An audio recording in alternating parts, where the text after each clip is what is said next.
Hi everyone, and welcome back to Second Rank Fire. I'm host Ben, and my co-host, as always, is here. Hello, Dave. Howdy, how's it going? Not too bad. How are you getting on? Yeah, a bit sore, but yeah, I'm getting there. Tired. Yeah. For those listening, Dave's literally just got back from a long day of work, and I've forced him to come and record with me. So yeah, he had the commissar hat on and everything. Believe it. Yeah, I'm a tough taskmaster, that's for sure. They don't give me first rank fire for nothing, you know. The sacrifices we make, eh? I know, right? For you guys, the listeners, commitment. Yeah, for sure. So it's been a little while since we recorded last. So I mean, we could talk about the previous targets. Mine was to paint 50 Marines, I believe. What was yours? I think they said 20 rough Death Riders, but I pushed the boat out for 30. But I got 20 out of 30, so 3/4 there.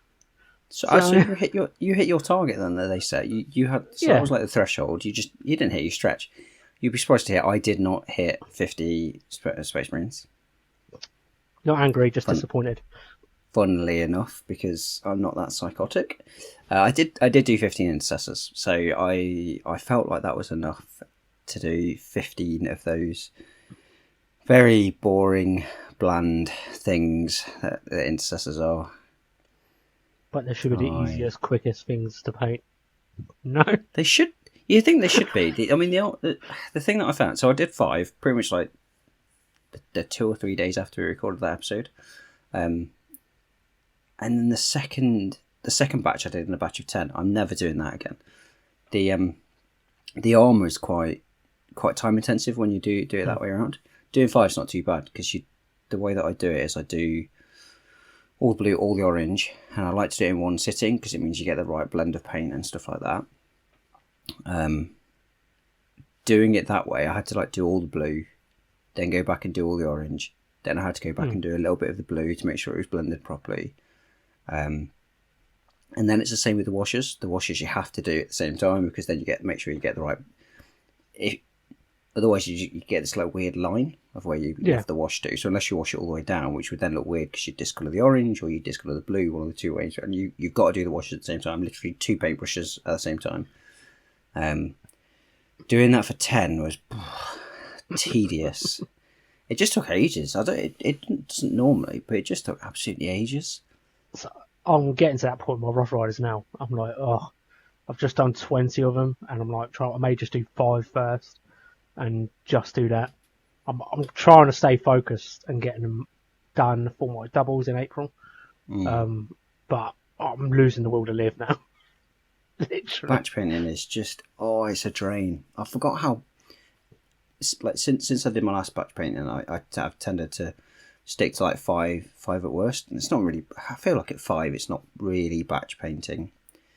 Not compared to what some of the people do, especially on the guard side. People batch paint. I think the worst I've done is 10 Skaven, and they were easy by comparison to the Intercessors. They were so, but they're so small. There's only 3 or 4 colours on them. Like you said in the Kieran show, they've got not hardly no detail, but the detail's a lot easier to do if that makes sense. Yeah, in a way, and it's. Because with the Skaven, you've got more freedom and it's more forgiving. Because you can have the fur blend into the skin tone by accident or vice versa. So you're not really penalised. But the way you're doing your Marines, one slip, you'll notice it. Normal people won't notice it, but you will notice it personally. Yeah. And it will just stand like a sore thumb and you'll be the first one to die in a game. It's like you're coming off. I think it almost makes it worse that I post them to Instagram because I take such close up pictures and the reels that I do are so close up. I just put it all out there. In reality, you would the Marines obviously this big on your screen. It wouldn't be like that in reality. You'd be able to see all those mistakes and things like that. So I don't know about you. So when I take photos of my Rough Riders or vice versa, my Emperor's Children. It just reveals the mistake, not where you do the dry brush stages. I'll just see a bit of white. I'm like, what the hell is that? And you mother! It's you have to go back over it, just to get it. But yeah, as you said, it's like if when they're on the table, people don't really look underneath the model. They look at from almost like top down, if that makes sense. Yeah. And probably from the side, but they won't pick up a model underneath. Very rarely, yeah. Yeah, unless they ask you, of course, because that's what you should do in a Have good community. manners, people. Yes. Don't develop bad ones and be those type of people. Um, but yeah, so that's what I encourage people to say. Is like, don't worry about underneath. That's all like mask over with all the pretty stuff on top. So Yeah. it's like you just cover it up. Yeah. So that was like the main thing for me, was getting through those 15 intercessors. So I have injured my shoulder. I've injured it quite badly, so it's hindered me quite a lot. Like my painting sessions, I've had to like half the amount of time I've been able to sit down for and things like that, because it just gets really sore and I can't really move it. What I was able to do is do a bit of building. So I also managed to build and prime the repulsor executioner. I've got a few bits left to prime, mainly the little tread bits. But that's primed, pretty much ready to go. And I built and primed 3 suppressors, and I primed another 3 inceptors. So I've got quite a lot like built and primed in that time as well, so I could do that quite easily. And then after those 15 intercessors, I kind of went, I want to take a little bit of a step away from the custom chapter for a little bit. So I picked up my Magnus. I had it primed.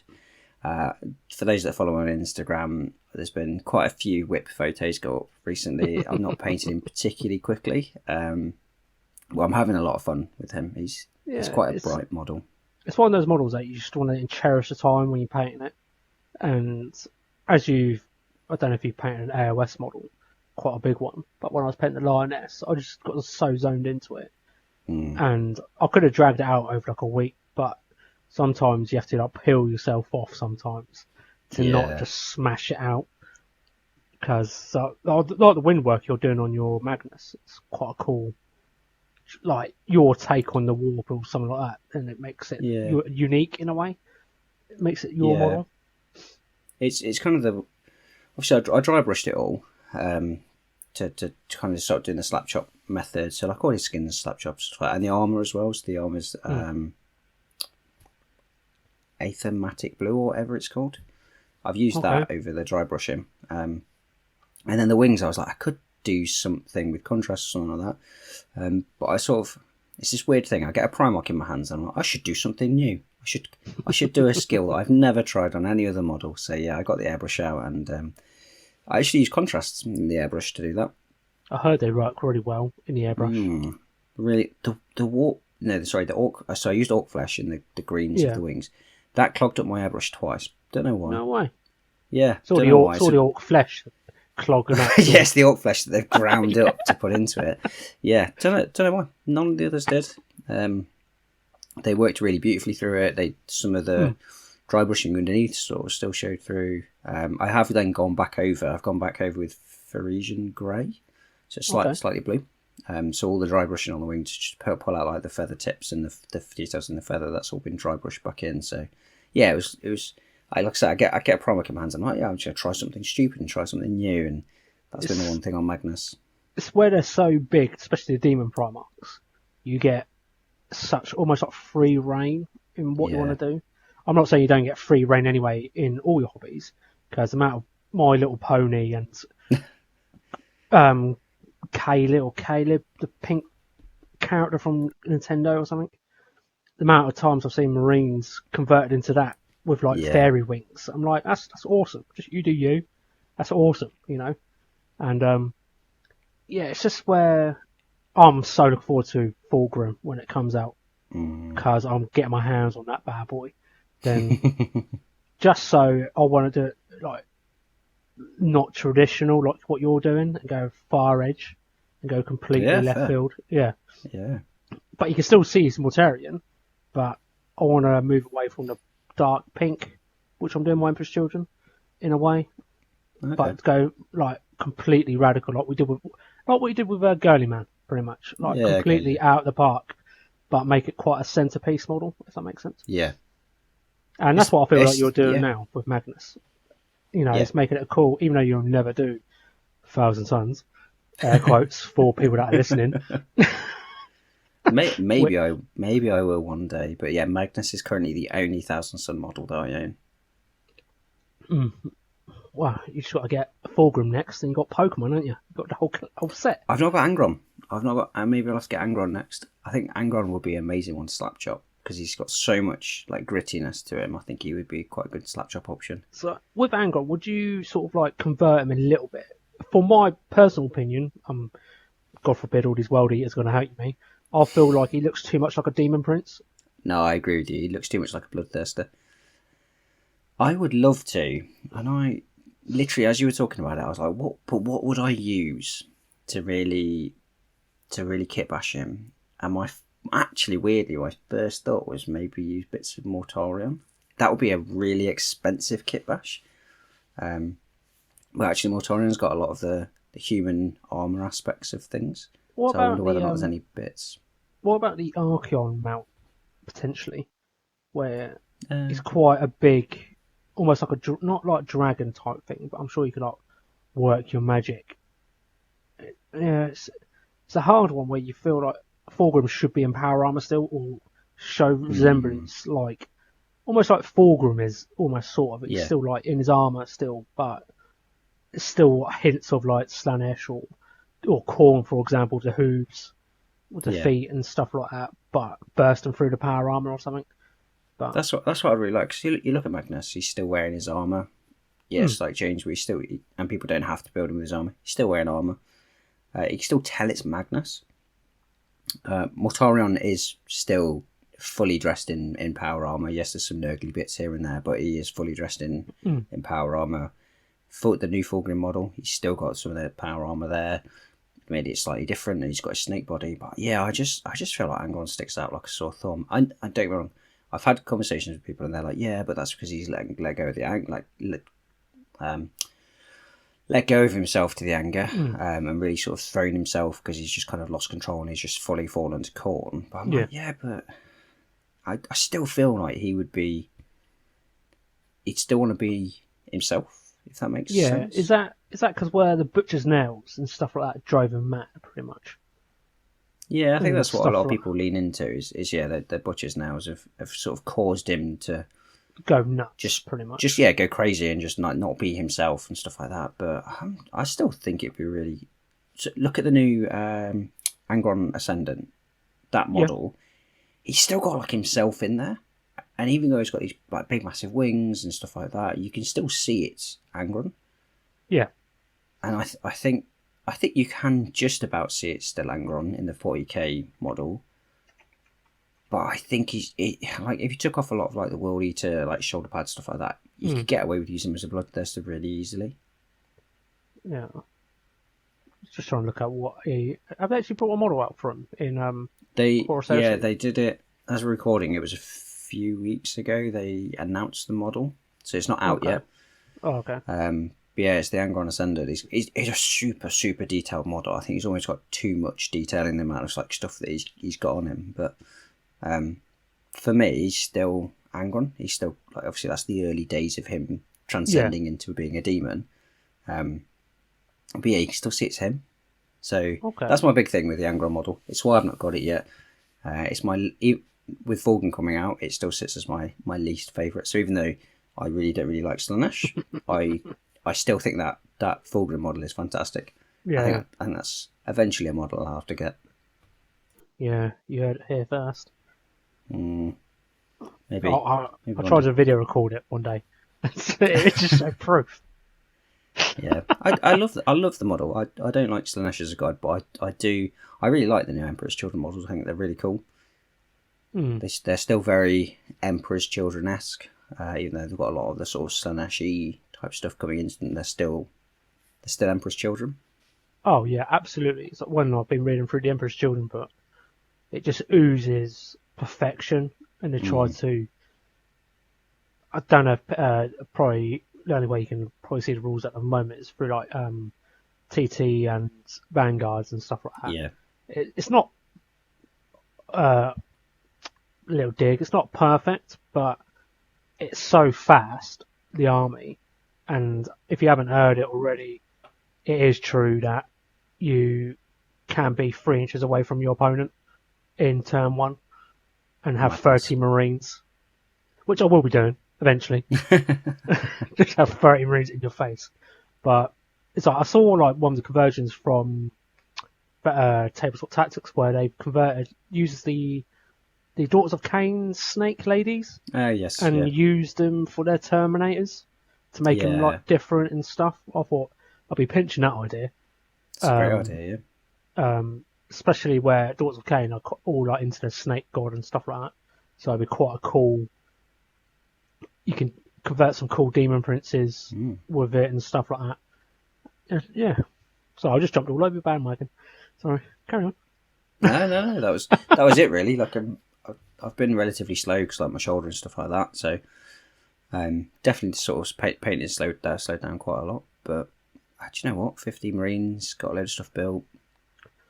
Yeah, I mean obviously you've focused on your horses, but you've sort of also alluded to the fact that you've started your Emperor's Children there. So what are you doing on there? So I'm sort of losing the will to live to get these last 10 horses done.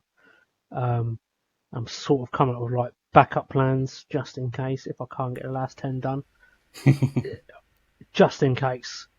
It's because I am getting sidetracked by the Emperor's Children at the moment. Where I've done my converted Lord from a basic Chaos Lord. Because the kits from the Emperor's Children army box fit so nicely with the other Chaos stuff. It's like seamless. You can interchange everything. So I'm hoping I may be able to buy like 2 Legionnaire boxes. Okay. And where you got the spare bits, because you only can make one of the 2 options from the box. I can't remember what their names are. You got the fighty guys and the guys with precision bolt guns. Yes, you did have that right. Precision bolt guns, melter guns, plasma guns. They've got it. It's all precision. And I want to see if I can make 2 units of 10 of them and 2 units of 10 of the other guys. I should have the spare bits. I may have to like look on eBay for the Emperor's Children shoulder pads, but yeah. So I'll be doing that.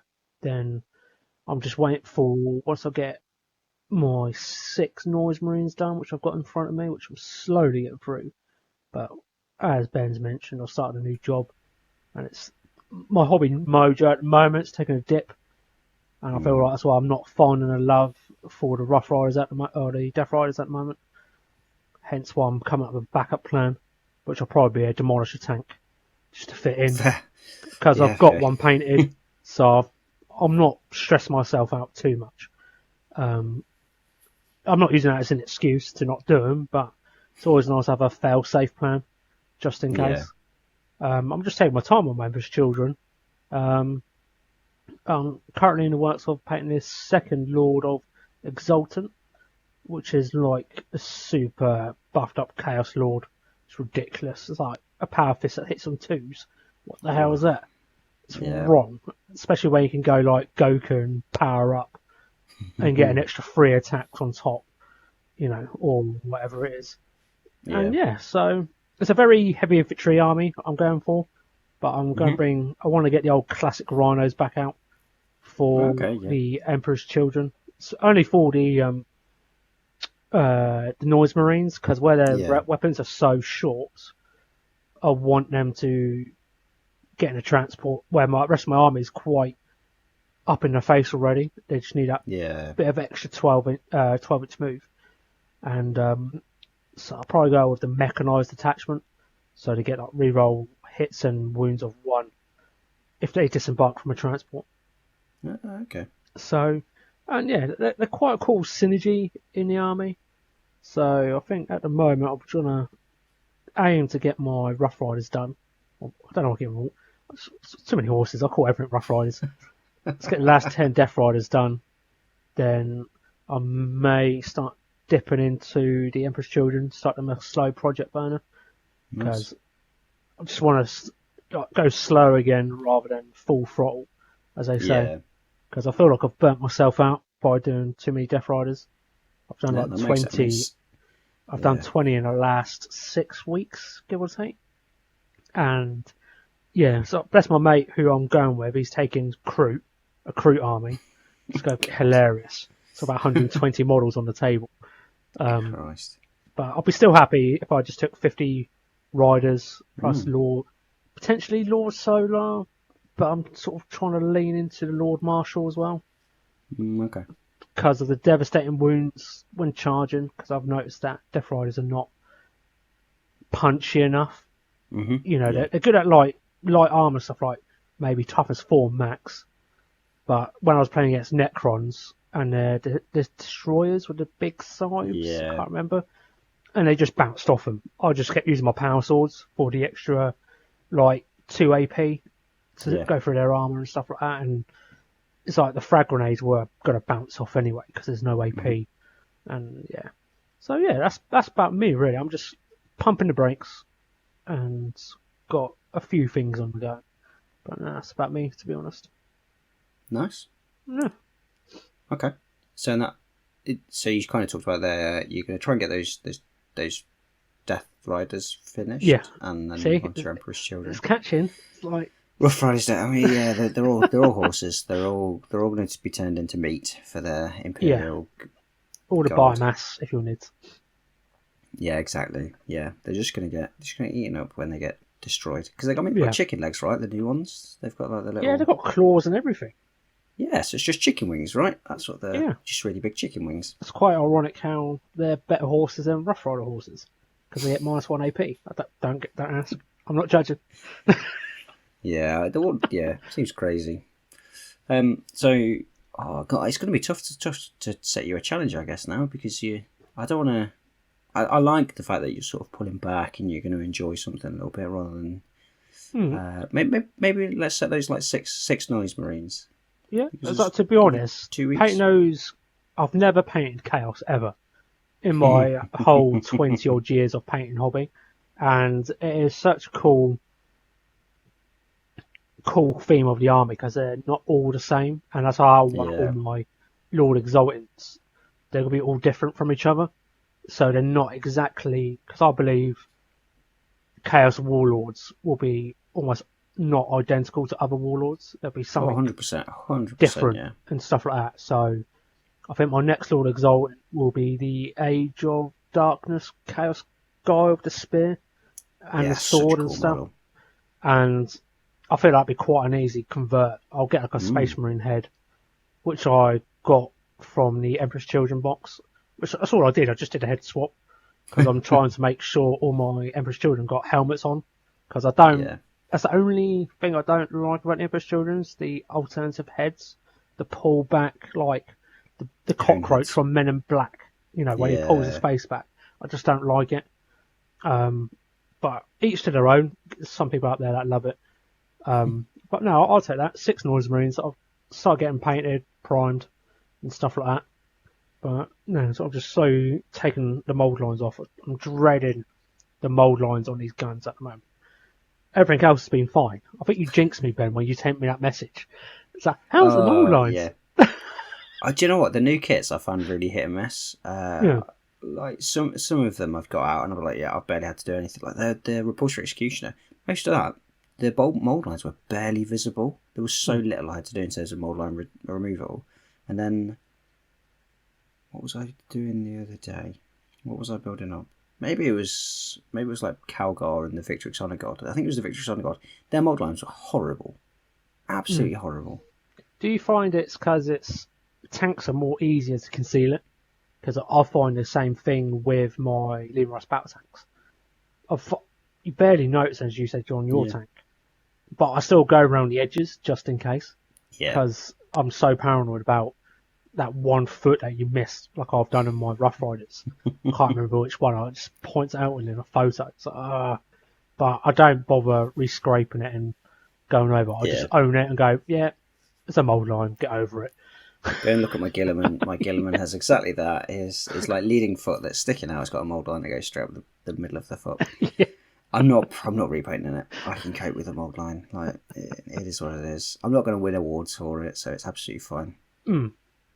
Okay, so 6 Noise Marines for you. Yeah. So what about you then?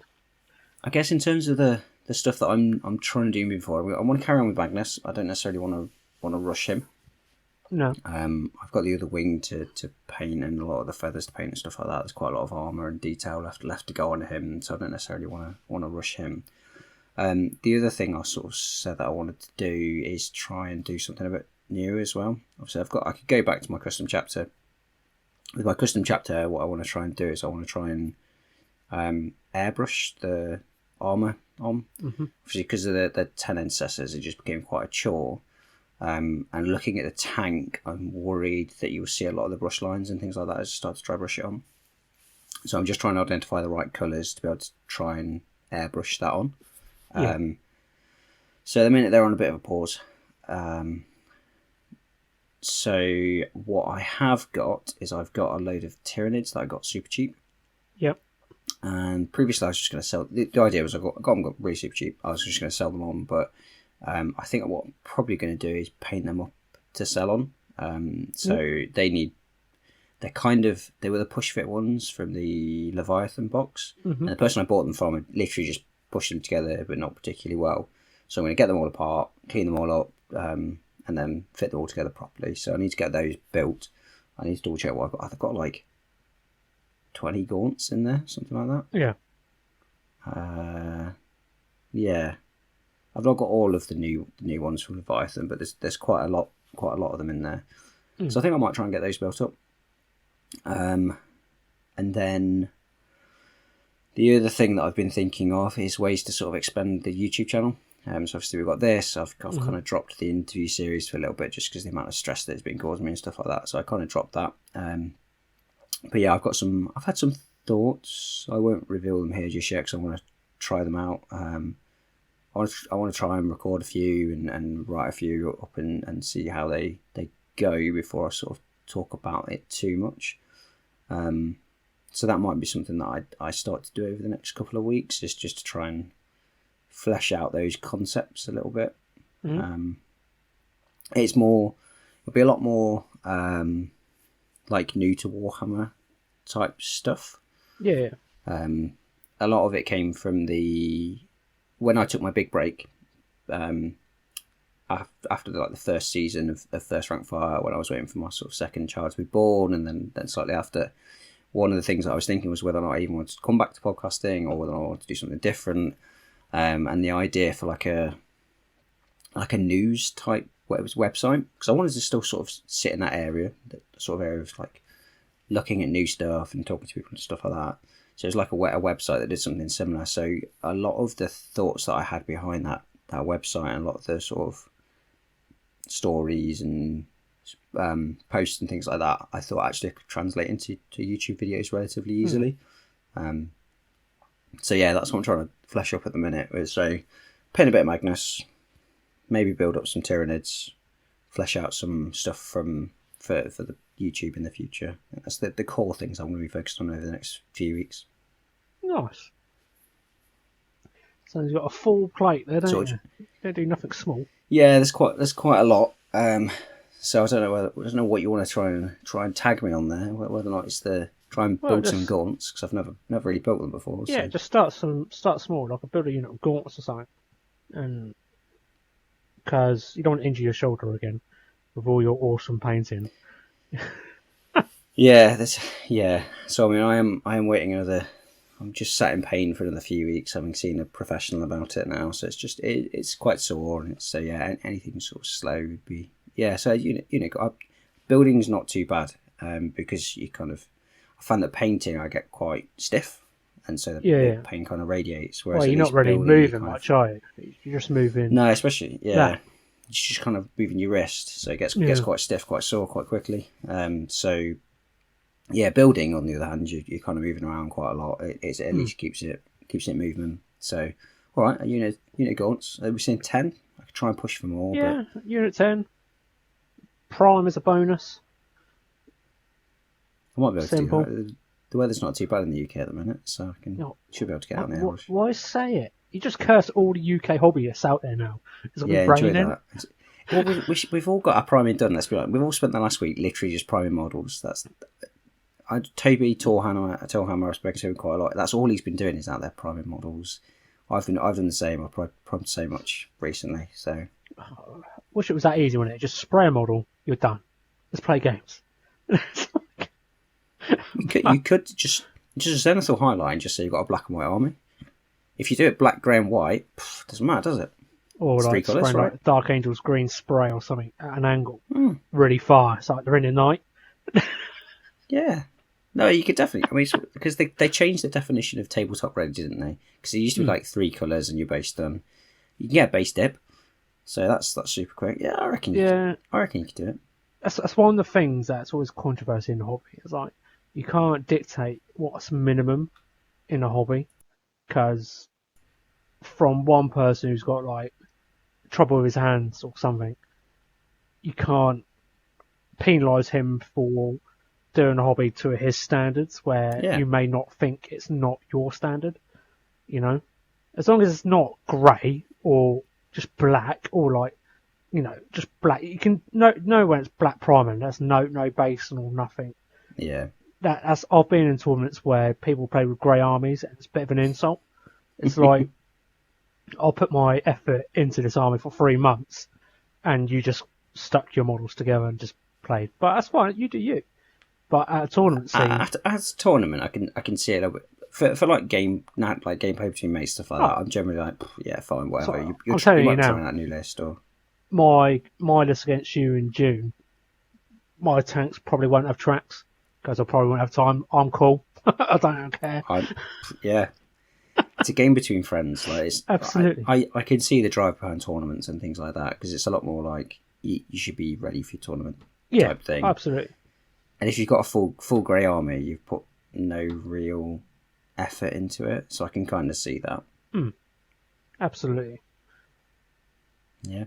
Okay, so you'll be doing some Noise Marines. I'll be doing some Gaunts, and we'll come back in 2 weeks, and we'll let Dan have a. I think so. I may as well announce it now before we go into the topic. You just dropped the bombshell. I just dropped a bombshell right there, just casually.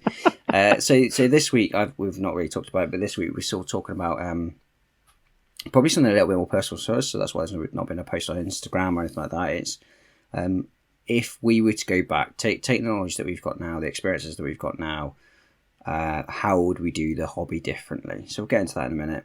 But the next episode that will come out, we've got Heresy is My Therapy coming on. Danny's an absolutely lovely guy. We've both been talking to him over on Instagram. Yeah, really, really nice guy. And we've both talked about him so many times with the whole slapshot method. He's a real master of it. And yeah, he's the guy I learnt off, and I've spread it about for other people, like Ben, for example, and he's just hit the ground running with it. So like, you can't go wrong with it, and he's that type of guy where if you want to ask a question, just message him, and he'll respond back to you when he can, you know. So it's definitely a lot to learn, and I'm still learning Slapshot because I feel like it's down to the dry brushing technique to get it right, and that smooth transition into and how he does his contrast paints, which he's sort of going. I spoke to him previously. He's sort of going into army painting now. Like the paints are a bit better, which I totally agree. I totally agree. The bottles are better. The contrasts are so temperamental; they don't seal properly, and I feel like that's what made him push back to army painter, which is understandable. And the color palette for army painter 2.0 is stunning. It's so vibrant. The ice on the cake is the metallics. I was about to say that, like you can't get that equivalent in the Citadel in the Citadel side. So yeah, I mean, I spoke to because I've not picked up those metallics yet. I'm almost definitely going to. That was one of my first questions to Dan, and I was speaking to you about it before, Dave, as well. Is sort of how you found the metallics, and you've both come back with the same thing of like they're game changing. Mm-hmm. So especially the golds, I like the different tones of golds. I'm waiting for. I may see if I can get some Aztec. It's a colour called Aztec Gold, which is like a tingent, like a greeny gold colour, but it's like almost like Aztec Gold type thing. Funny enough, it's in the name. And to have it on my Chaos Marines, so it's more like an ancient metal, ancient gold, than the bog standard. This is a shiny gold breastplate or whatever, you know. But it's like the enchanted steel. There's so many variations of gold you can have, and you can sort of mix it up as well. Where you can, it's like a power sword, for example. I'm going to do my rough rise. I'm going to do like a glazed blue or something. So there's like a Hmm. hint of like blue over the metal, and it could go nicely and stuff like that. And I feel like with the contrast metallics, no, not contrast, speed paint metallics, you can sort of go over it with another colour if it's a bit watered down to give it like the Okay. metallic like look. I've been experimenting on some other stuff. No success at the moment. I think it's trying to get that consistency right between and it water down just enough that it doesn't pull apart Yeah. and stuff like that, which I've found with speed paints do that quite a bit. They pull themselves Okay. apart, but we can chat about that with Dan when he's on Yeah, for and sure. get his thoughts and stuff. Yeah, but obviously, if you're watching, you can drop a comment on YouTube or Spotify, and we'll put a post up on Instagram relatively soon. Yeah, for people, whatever questions you've got, stuff like that, it'd be really nice to have him on and really quiz him, Mm. really put him through his paces. So Pick his brains, and if you want hobby questions or something that you want to pick his brains on, how would he go about it and stuff. He's your guy, and if you've seen his posts on Instagram, it's like so variety of models he does from yeah, like I think he's doing a custom Spaceman chapter at the moment, which is yeah, he is. Yeah, like a almost a dark like granite type, not granite but like cement color type thing. Can't really describe it really because it looks so cool. So it's so unique in a way that yeah, I haven't seen a color like that yet. And the perks of speed paints where you can yeah, like for sure. slightly different pigmentations, as they say. But no, but yeah, post those questions in, or if you want to direct PM me, Ben, or something, then please do, and we'll pass it all on, and we'll Yeah, pick a bunch out and stuff like that, and we'll sling it across. yeah, yeah, for sure. All right, onto the sort of main topic. Do you want to go first? If I ask you this question, or do you want to ask me? That's which way around do you want to go Uh, with this? you can ask me. I was going to wing it because I haven't Oh, really that's what got I'm no going to do. notes. So it's fine. Yeah. Okay. So the question we've set ourselves is: if you could start again using the knowledge you've got now, what would you do differently in the hobby? I would probably say don't put yourself on a high pedestal and put yourself towards others painting. Because when I was growing up as a kid, we all had that friend where it was like a golden demon standard at a very Yeah. young age, and it's like, I hate you at the moment. Stop comparing yourself and stuff like that, and just enjoy the moment, you know. Which I think I did at a young age, but not too much because I was trying to Mm, better myself in the painting aspect, but I couldn't see the end result. I kept like coming to the same standard, if that makes sense. yeah. And I sort of wish GW brought in better paints early Yeah. on and stuff like that. Because where we were gaming and painting, Goblin Green was the bee's knees or something like that. You know, the Goblin Green bases with the old flock and Yeah. stuff like that. Just be a bit more adventurous, I think, with Mm, my palette and stuff like that, and just try more new stuff rather than staying in my lane and not developing myself further, if that makes sense. yeah. Yeah, I think that's the only advice I would give myself, I think. How about you? Okay. I'm quite radical in mine. Um, Oh, yeah, I'd probably do things quite differently if I was to give up. So I guess the one that probably most people would expect me to say is, "Oh, I'd just go and play AOS from the start." Weirdly, I'm going to say the opposite. I would still stay in 40k. Mainly because the sort of meta around me, that a lot of people around me still play 40k. AOS is played, but not quite as much. So it'd be much hard to find a game and stuff like that. And also just my time doing Instagram community stuff, coming in it from a 40k point of view, it's a really nice crowd. There's a loads of people, some really good mm, friends. I've obviously met Dave through it and stuff like that. There's a really nice group around the 40k community. So yeah, I would stick to 40k, which sounds really weird. Um, I think I'd be more active in the community a lot sooner.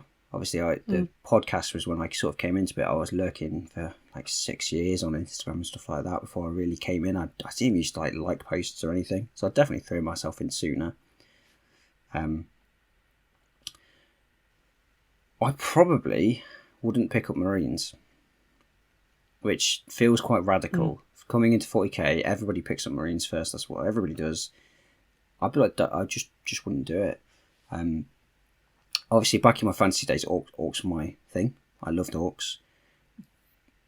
The gaming group that I had when I first started playing, there was already an orc player, and so it was kind of like, oh, I don't want to do that. I don't want to have 2 orc players. And so I'd be like, just do it. Like, everybody just does things in such a different way. You look at orcs now, there's so many different ways to play orcs. I love the idea of like a really speed freaks-esque type orc army. Common boat goes back to my days of boys on boars. Boys on bikes, just as cool. But yeah, as much as I've got getting on for 8,000 or 9,000 points of Space Marines now, I wouldn't pick them up. I love my Space Marines to bits now, but I just go down the 8,000 or 9,000 points of orcs.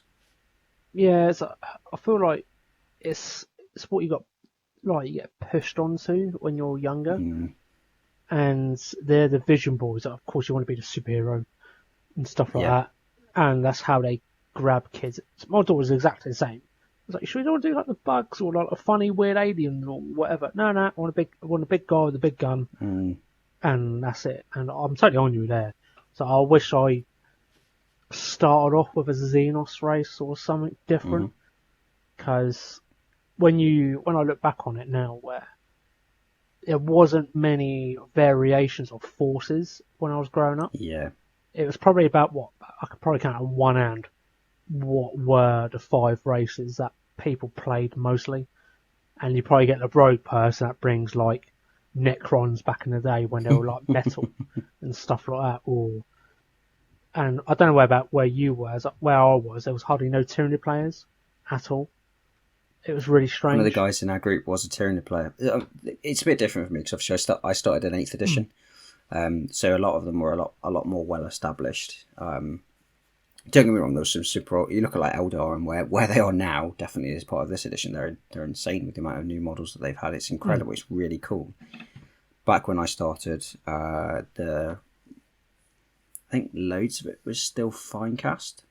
Loads of them were still Finecast. There was the Harlequins, so I picked up some Harlequins relatively early on. They were all plastic, but yeah, most of the Eldar were Finecast. That put me off them massively. Whereas I think in reality, I quite like the look of Eldar, especially when you look at the new ones. They're such cool models. Absolutely.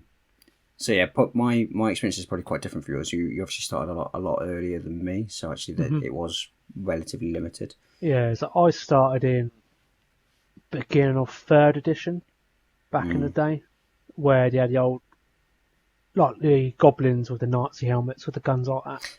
Yes. And stuff like that. That's how long ago I did it. And when it was, I think it was Ultramarines. I think it was in that one. I can't remember. It's so long. And was it Crimson Fists? Crimson Fists. I can't. To be honest, it's so long ago. Maybe It's like I can't remember. 20 to 25 years ago now. And yeah, I feel like where the technology was when I was growing up.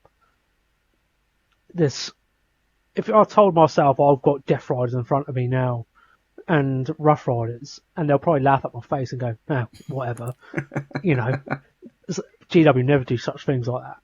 But where we had such a limited range of models that we had at our disposal, and unfortunately, it was sort of cheaper back in those days, but the money wasn't there. When we was a kid and stuff like that. Because I wanted to do, I can't remember what, apart from my Blood Angels, I think I wanted to do like a Nid army. But when the old Nids were like disgustingly awful, like looking at, and I was like, nah, I'm not doing that. And they're not appeasing when I was growing up. So I think that's why I stepped in my comfort zone of like Blood Angels was the go-to for me.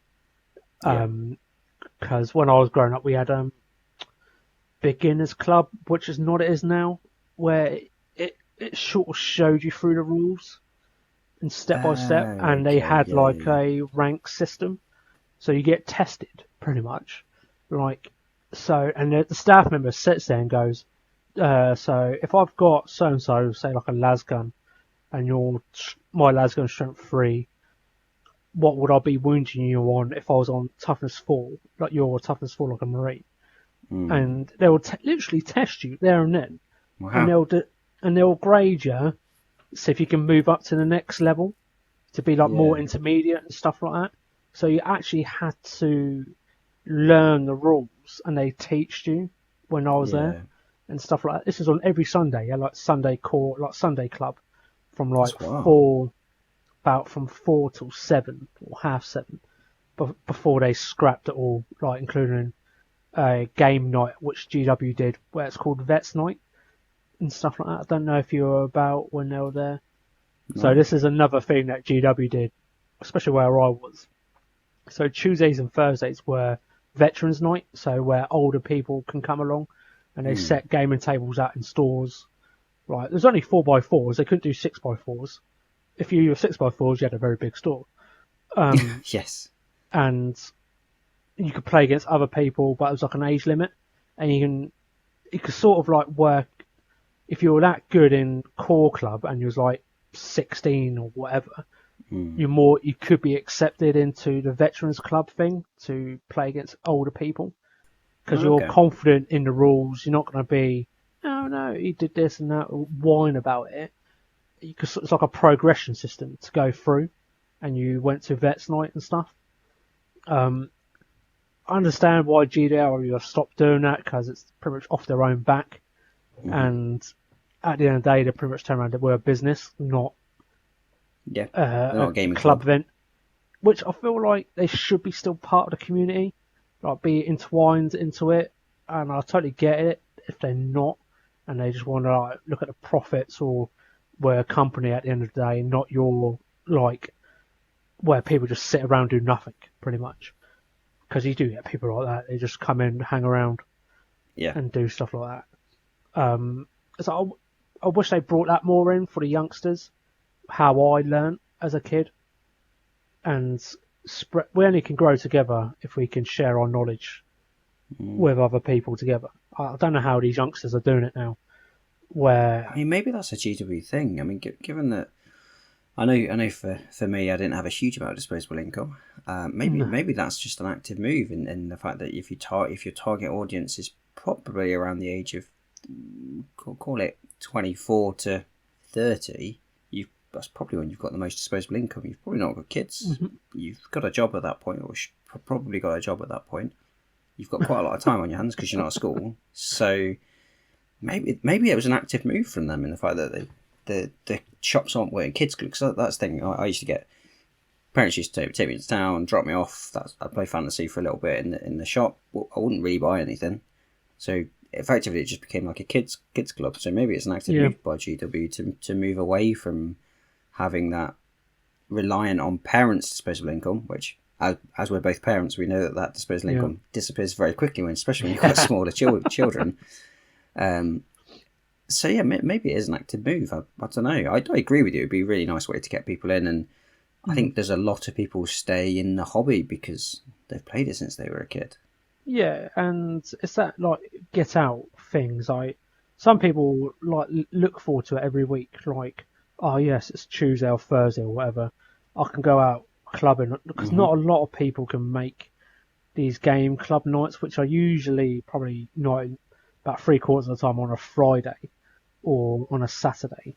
So Yeah. like, for me, weekends is a no-no because that's Hmm. my time with the family, like you know. Yep. That's my time with the family. Hobby I can do during the week, but weekend I try to pump the brakes Yeah. as much as possible and spend time with the family during the day. In the evening, that's a different matter because that's my time, Yeah. in the evening. Um, yeah, it's sort of like a blessing and a curse. I can understand why they've done it, but also I feel like they've lost quite a vast majority of people that, as you said, stayed in the hobby because of it. Yeah. And because where they haven't got that get out anymore, and they go, oh, I might as well not bother now. Yeah. Luckily now, where Instagram is such a vast platform now for the community, and I feel like this is where GW is excelling in the Yeah. Instagram, I believe. Not everything, but majority of the time they succeed in it. And yeah, and just to see people, I've got people from Spain, USA, Germany, following me and following their work Yeah. and when I was like that, and it opens your eyes of like how vast the community was and how broad it is in a wide world. But if you told yourself when you was like, for when I was 9, that I'll be chatting to a person in Denmark or Germany Yeah. talking about Warhammer, I think we've got a guy in our Discord group. He lives in Germany and he's Yeah. painting Votan and stuff like that. It's like, I wouldn't believe myself now. I'll be chatting to him, talking about toy soldiers, because it's like a universal language. Thankfully, this Warhammer Yeah. community, Really is. we all can understand the same language, but even though we don't speak their language, it's like a unspeakable bond, pretty much, isn't it? Where Yeah. we all like painting toy soldiers, pushing it around, and probably going grr grr grr, like with dinosaurs, you know. So yeah, sorry, Yeah. just a massive rant left wing. No. I agree with you on so many things about that. Like it's interesting. It is really interesting about how much Warhammer has changed. Obviously, like I say, for me, it's not changed as much. For you, it's changed such a huge amount. I mean, to be fair, it has changed quite a lot. I used to play fantasy. It was still called fantasy. It's not even called that anymore. It's died and come back with a completely different name. So yeah, it's mad how much it's changed. But like I say, I think I'd give myself the confidence to just try something different. Not necessarily go Space Marines. Just know that the future is bright for the world of plastic. There will be a lot of plastic coming out, and just get ready for Primaris because they'll be coming. So many people hated that. Can you imagine having that knowledge? Like you could actually forewarn people. Yeah, I Or think I should go to GW and say, please don't do it this way. Maybe ease people into it. yeah. So I'll probably say, don't do this army yet. It's gonna come out later. It's gonna be awesome because I don't want you to waste your money buying That's true. Yeah, true. like 30 Rough Riders for me, for Yeah. example, in metal where they're like that, holding a Yeah. staff, and get kicked in the teeth and go, yeah, here's like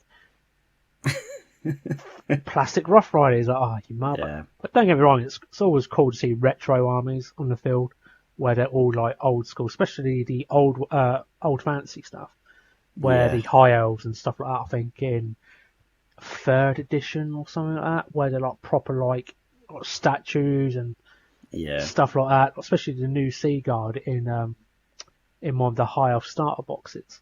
They're still the same regiment. It's like copy and paste.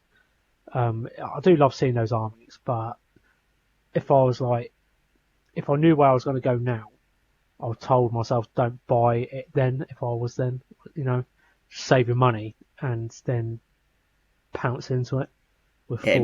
invest in GW. Don't buy the models. Invest in the company. Maybe that's Oh what I yeah. tell myself. Oh, buy shares. Shit. Yeah. Be freaking rich. And Bitcoin's coming out, so yeah. Yeah, Bitcoin's coming out, and yeah, Games Workshop is going to skyrocket in terms of its value. So just invest in those things. So yeah, you'd be sound. Be millionaires. So, yeah, I mean, in terms of like models and things like that, and that's the key thing that I'd sort of tell myself.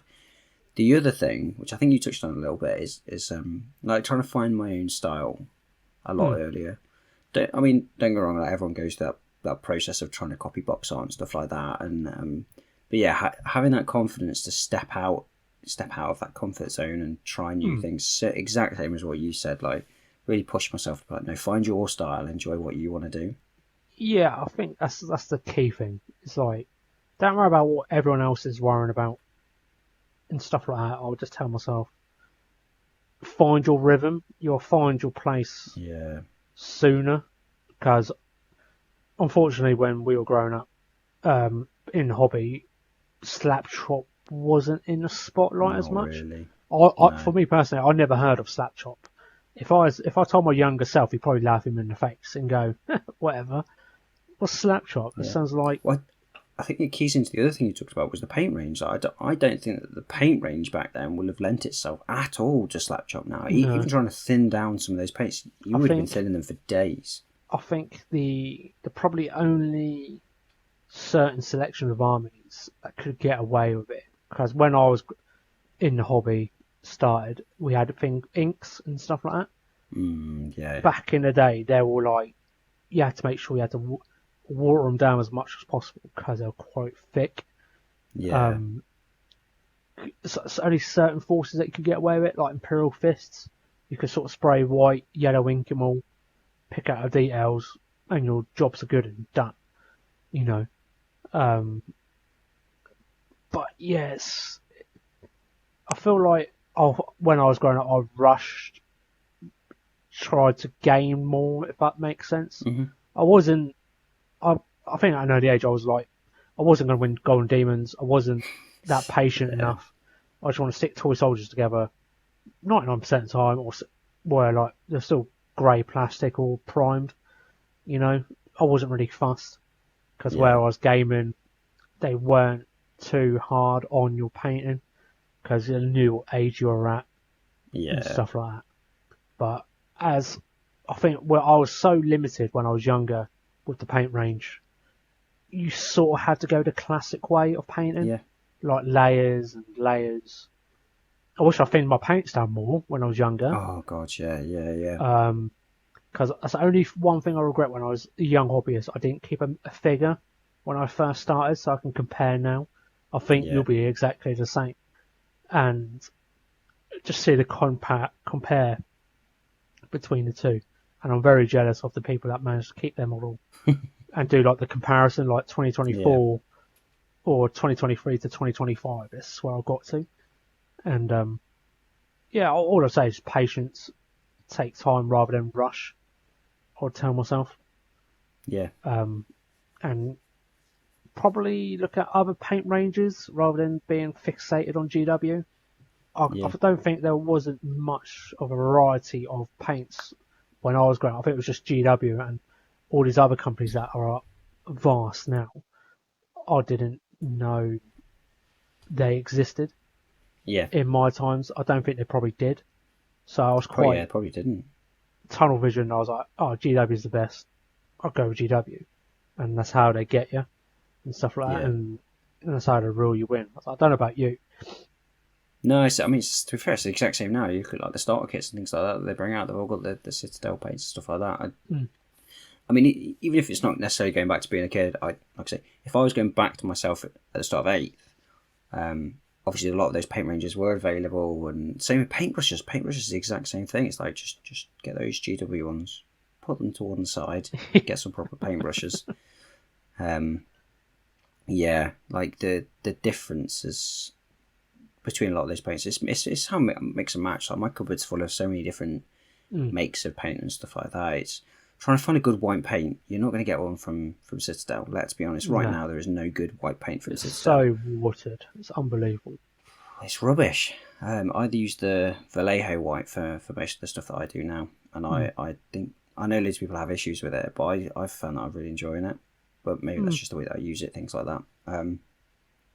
But yeah, it's weird, isn't it? Like going back to a kid, I think a lot of things were a lot more one-dimensional in the choices, but it's even like how you would know about those choices. Maybe that's like one of the really good things about Instagram and the internet in general, but especially Instagram, is how much companies are able to sort of push their products, which I know it's not always the best thing when a company pushes their products, but at the same time you kind of get that opportunity to see something different. And like you say, chatting with someone like Dan over at Heresy is My Therapy, you just message him and like, look, I know you've tried these paints, what do you think? Like, give me your honest opinion. And people will, like, genuinely, people will give you their honest opinion. It's really helpful.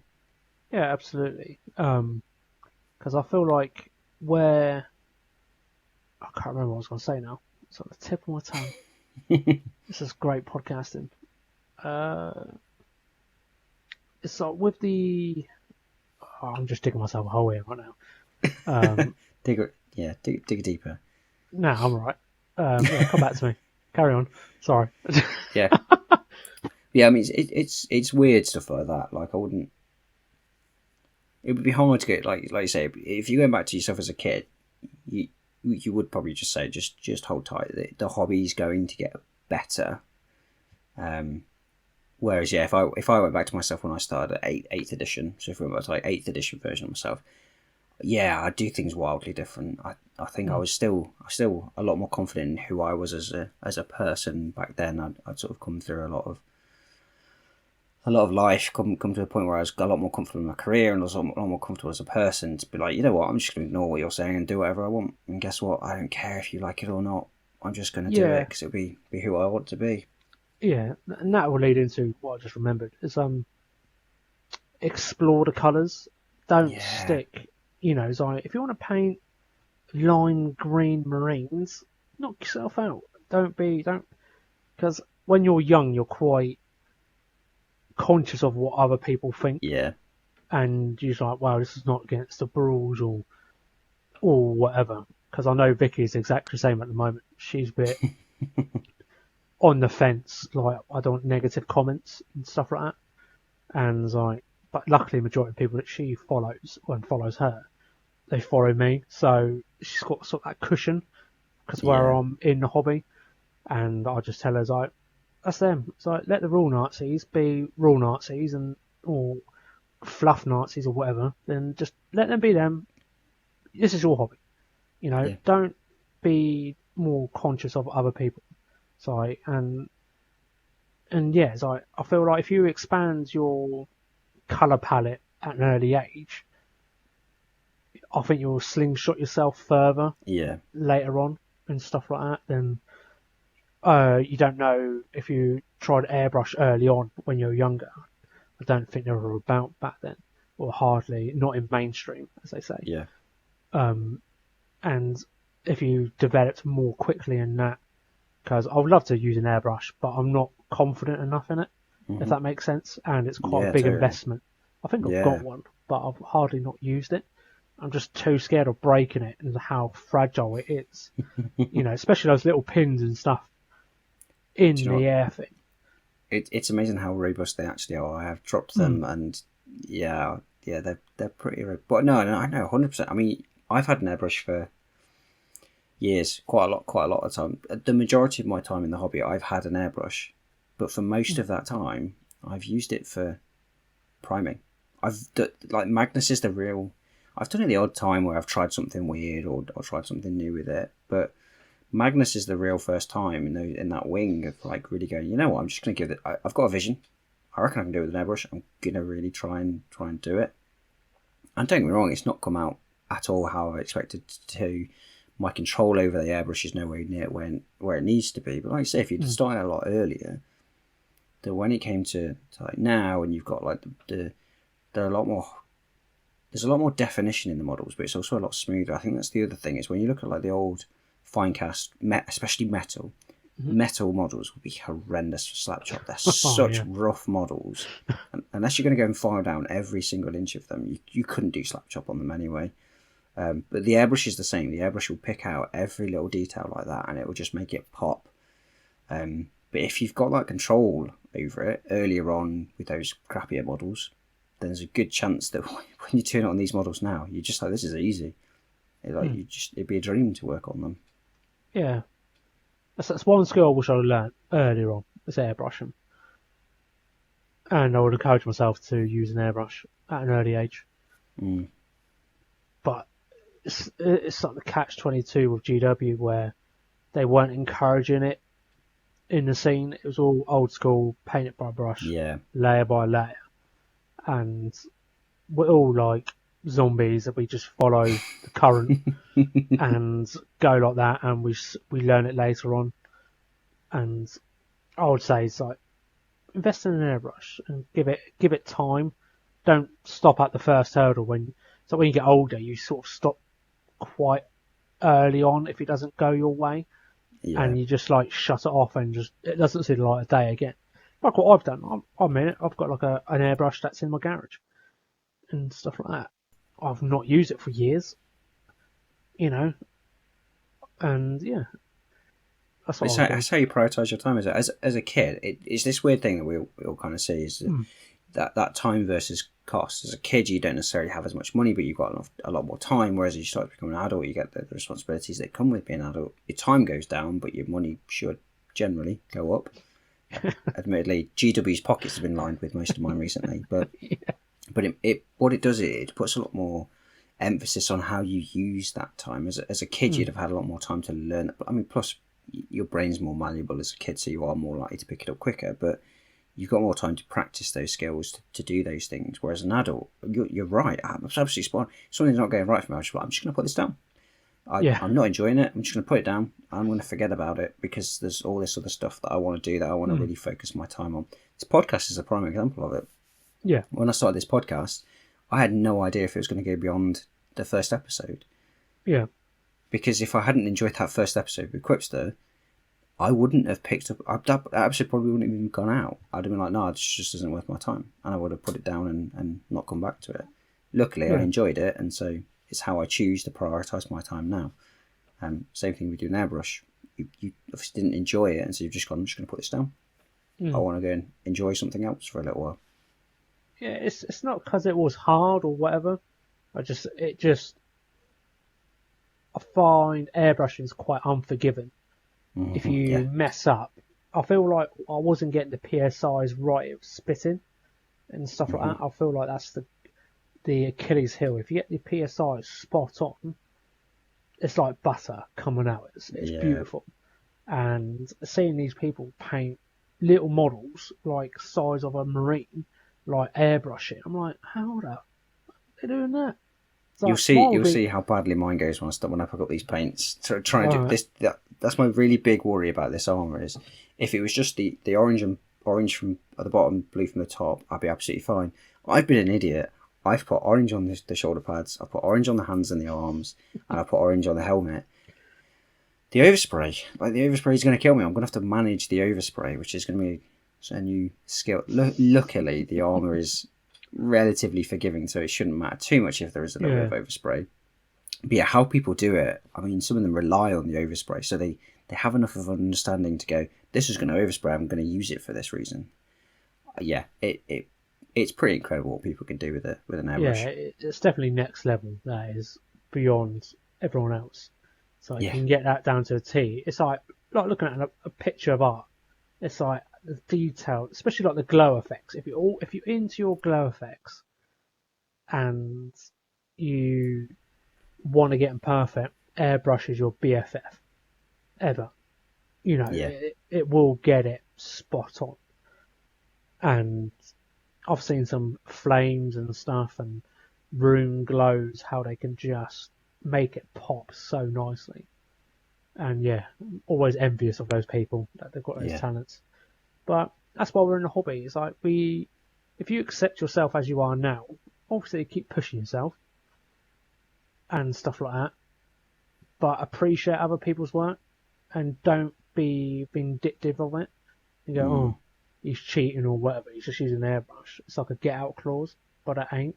That's just another skill of using a paintbrush, but it's just an airbrush. That's it. That's all it is.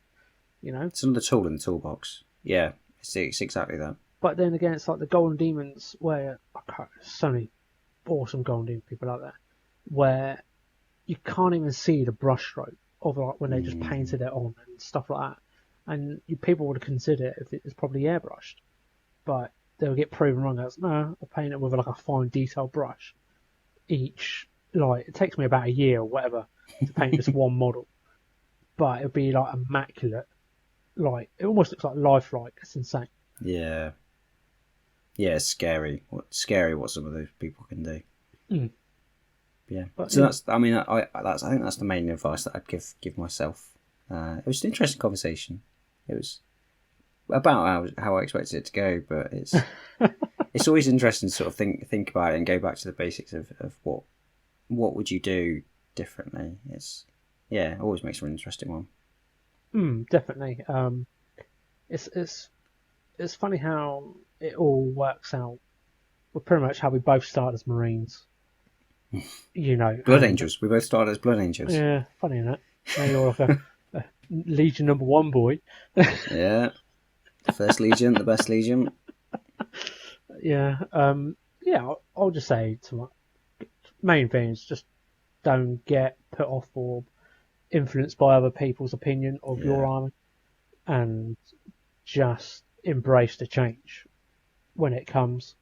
And if you want to do a random Xenos army or whatever, do it. Go Don't follow crazy. the don't follow the bandwagon, because everyone's guilty of it. I'm guilty of it. Ben's guilty of it. We all follow the bandwagon until your later age, you suddenly see the light and go, actually, chaos is awesome, or or I'm painting Mortarion or whatever. So if you told yourself you was painting Mortarion, the Demon Primarch, to your younger self, you'd probably just laugh in your face. Oh Because god, yeah. everyone knew the Horus Heresy Crusades and stuff in the books. Not books, but in the codexes back in the day.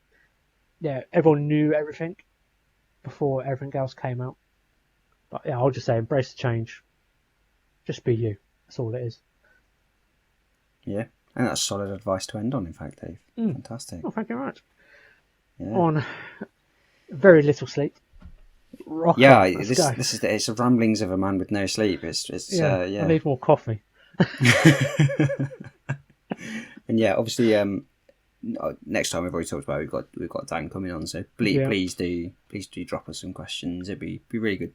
I think it worked really really well with the Kierans to get other people's questions in there as well. That was as hilarious. It was a lot of fun. Yeah, it's like my cheeks hurt after that day. I feel like days after. It was so good. It's so funny. But yeah, if you haven't listened to it, listen to it, or you've been in the cave, you won't be disappointed. Yeah, no, it's really good, and hopefully you've enjoyed this episode as well. And obviously, give us a like, a subscribe, and all that fun stuff. It helps us out. Yeah, absolutely. Comments and all that jazz on YouTube, and give us a follow or review on Spotify. Yeah, and thank you very much. I'm forgetting. I've enjoyed this conversation too much. If you want to get me on Instagram, on First Rank Fire, Dave is Dave Hobby Corner. Yep. Yeah, and so that's how you'll catch me. Yeah, come and grab us on there. We're also on the Discord, so I'll make sure to drop a link to the Discord in the comments and the description and stuff like that. So I think it's too late for me as well. I've got a painful shoulder and 2 kids who don't sleep, so I will always blame it on the kids. I'm going to blame it on the kids until they're 18 and they've moved out, because that's exactly when they're moving out. Oh, those are the days. Can't wait. Yeah. There's another tangent, but yeah, thank you so much for listening, for watching. I'm gonna close out before we go too crazy. Yeah, thank you so much for listening or for watching. We really appreciate it, and we'll see you next time. Right, see you later, guys. Bye.